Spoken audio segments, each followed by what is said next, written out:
Campaign 2020 is sponsored by Wisconsin Hospital Association, Quick Trip, Wisconsin Counties Association, Wisconsin Realtors Association, and Wisconsin Operating Engineers Local 139.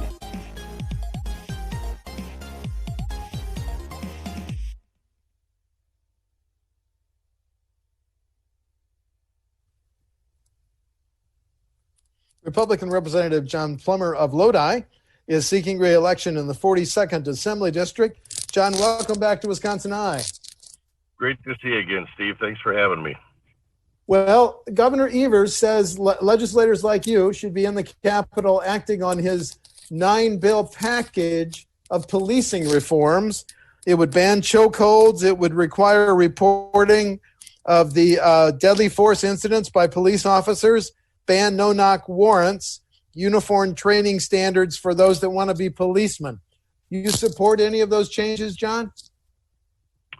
Look, Steve, I think we can all agree there's probably some work to be done, and I applaud the speaker for forming his task force on public safety, and I really am looking forward to seeing a bipartisan group sit together, along with some citizen members, I understand, to come up with the right recommendations that we need to move forward. And I think if we're going to do this, because it's such an important topic, you're talking about public safety, I think we have to get everybody at the table, including law enforcement, to get some ideas on what we need to do and where we need to move forward to get it right the first time.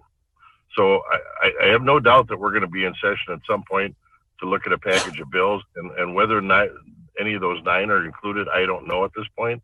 But I think there's clearly some work to do, and I'd like to make sure we get it right the first time.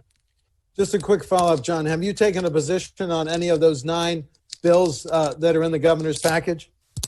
I have not. You have not. Okay. Senate Republicans want to come back to the Capitol to strike down the governor's edict for masks statewide. What's your position on the governor's edict? Do we need statewide masks if you're in a enclosed area, sir? I've never been in favor of a one-size-fits-all approach to COVID-19. I thought in March when we closed everything down, of course, none of us really knew what we were dealing with, but I was much more in favor of a regional approach. And we had reached out to the governor to get his thoughts on that idea as well. And he didn't think it was fair to have one part of the state open and the other part of the state closed. But I always thought we should do this on a regional basis, and I think we should do the same thing with masks.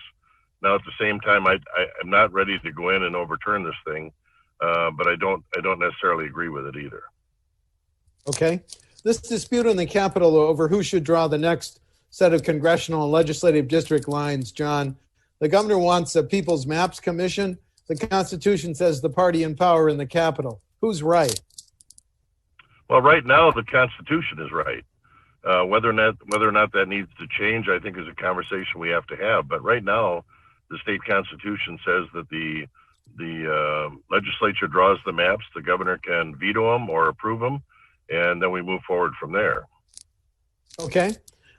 We got a report yesterday that tax collections in the fiscal year that ended June 30 were up slightly, but nobody knows what the pandemic will do to tax collections in the current fiscal year. If we're $1.5 billion short in tax collections, cut spending or raise taxes and fees?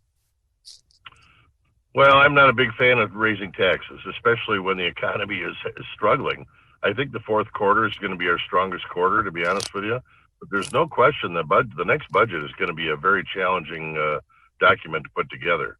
So thank God we've had 8, 9, 10 years of good fiscal restraint, and we had money in the rainy day fund to help us compensate for this, because there are states that have not been as fiscally responsible, and quite honestly, they're in big trouble because their revenues are down as well, and they don't have a rainy day fund to rely on. So, but it's going to be a tough budget, Steve. I think everybody agrees on that. Well, it's an issue that surfaces every session. John, what's your position on both medical and recreational marijuana? I'm not a fan of recreational marijuana. I do support some form of medicinal marijuana, And what that looks like, Steve, I don't know. There was a bill this session, that I did sign on to that I think Mary Felskowski authored. But I think it's no question it's coming, but I want to make sure we do it right. But I think it's something that we should definitely take a serious look at. And I do support medical marijuana. Are you still a member of the Lodi Town Board? I am not. I am currently a member of the county board, Columbia County Board. County but board. I did not Okay. run. I didn't run for the town again, Steve. Okay. As a county board member, you can talk about property taxes. The limits and caps on property tax levies on school districts and local governments that have been in place more than 20 years. They're in place because we're a high property tax state. When you vote on the next budget, do we keep those caps and limits in place, Mr. County Board Member? Well, which hat would you like me to put on, Steve? So whichever one. I do. People are probably going to be surprised to hear this, but as a local official, I still support the caps. I think it's a responsible way to govern. There are some exceptions to that they can override those caps for certain expenditures. But I think overall, I think the taxpayers are very happy that we have a tool to keep their property taxes down. And quite honestly, we just have, as a government, we have to learn to live within our means, just like we do in our households. Representative Mako has done some work on giving local governments alternative sources of revenue. He's floated a plan to, if you expand our 5% sales tax to now exempt products and services, maybe giving local governments some additional revenue that way. Milwaukee wants to levy its own half-cent sales tax to ease the reliance on property taxes. Is it time to give local governments more revenue options?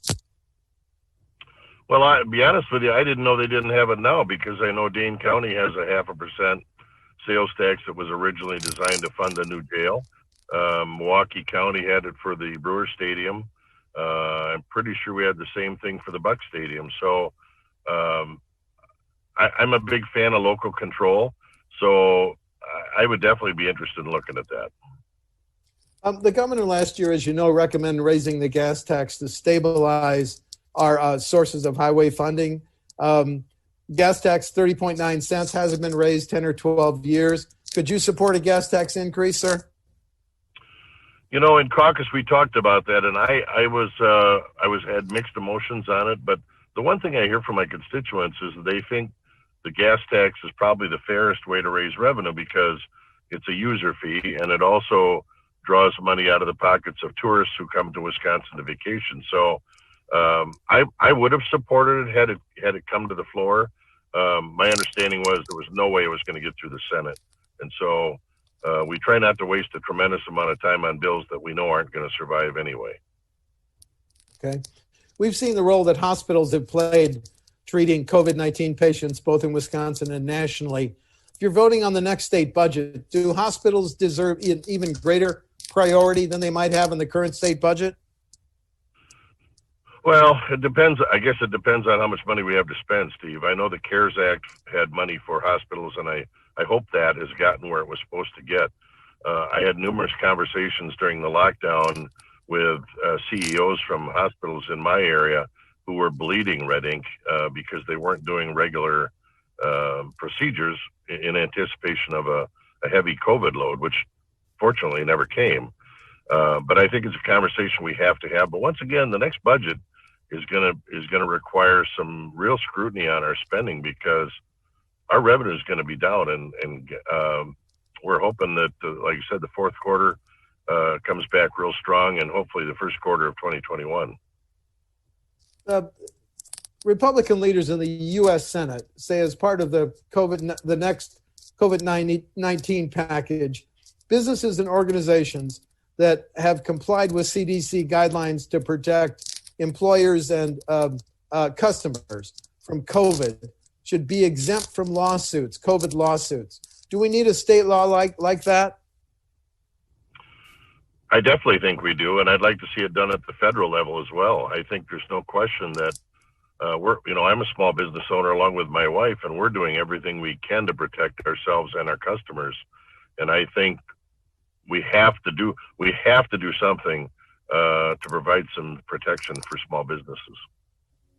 As a former town board member and now a county board member, when school districts and local governments want to authorize public works projects, should they have to give preference to Wisconsin businesses? A study found that in 2015, out-of-state contractors got $72 million in public works projects, but that more than doubled to $146 million in 2018. Local governments like your school board have to give preference to Wisconsin businesses? Well, I think they should. I'm not sure that that's the prudent way to do business. If we're trying to maximize our tax dollars, I think we need to give them the flexibility to do business with who they care to do business with. Okay. If you're reelected, what's the first bill you're going to sponsor next session, sir? Wow. Well, I chair the Substance Abuse Committee in the Capitol, and that is a subject that is near and dear to my heart. And we've really gone backwards the last few months with this shutdown, with depression and mental health issues, and unfortunately, substance use has skyrocketed. So, my guess is it's going to be something in that field. Okay. Last question: differences between you and your opponent on November 3? Well, I don't know much about her. Never met her. I don't think she's held public office, so I don't have any experience with her. So I guess my answer would be experience. I served 2 terms on the town board. I'm serving my second term on the Columbia County board, and this is my 3rd election, including my special for the state legislature. So there's quite a bit of experience gap there, I believe, anyway, in my mind. One of the things that I noticed about being in the Capitol is it takes 6 months to figure out where your office is. And then you have to find your way around the building and see how things work. So it's hard to get anything done as a freshman, regardless of how fast you hit the ground running. So experience and relationships means a tremendous amount in that building.